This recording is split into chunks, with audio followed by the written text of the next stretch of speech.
In Scotland, an ominously called Hate Crime and Public Order Bill, now under consideration, would allow the authorities to arrest people for things they say in their own homes at the dinner table.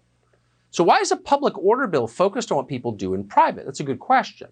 And what exactly is hate speech, since everyone's against it? Does hate speech include praising a border wall?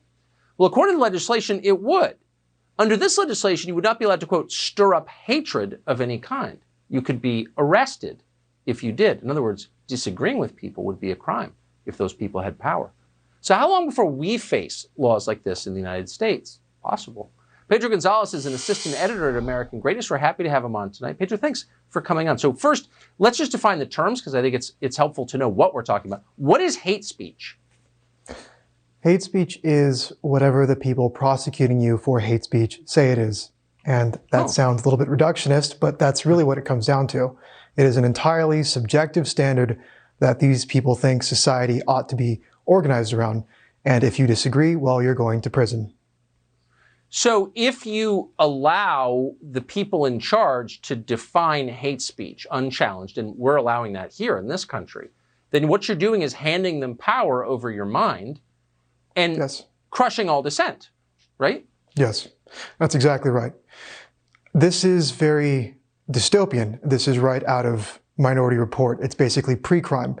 We need to know what you're saying in the privacy of your home so that those words cannot become actions, and we have to basically throw you in prison before you can act against some victim group. Now, this stuff only goes one way, of course. It's only ever directed at victim groups, and it seems to always work against white people, whether it's in Europe or the United States. It has the exact opposite effect, in my view. It's profoundly divisive because you're creating resentment in society for basically every group that's excluded from the protections of, because let's say supposedly the hate speech ideal is sincere. We want to protect everyone from hate speech. Right. It would be still wrong, but at least somewhat understandable. But it's not like that. Only some groups deserve protections from speech. Others do not. And I think it inches us closer towards a kind of war of all against all by inculcating this kind of resentment in people, if it doesn't just crush them outright. That is such a smart and subtle point. So what you're saying is a law purportedly designed to suppress extremism causes it. Yes, absolutely.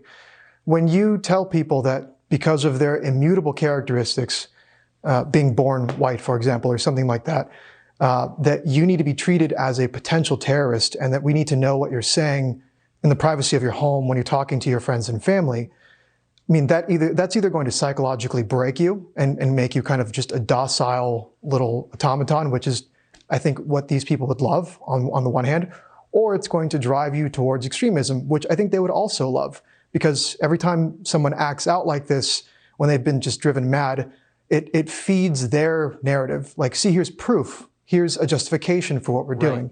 And now we're going to ratchet it up a little bit more. Well, why not just treat everyone the same and use the same standard for everyone? I mean, I thought that was the goal.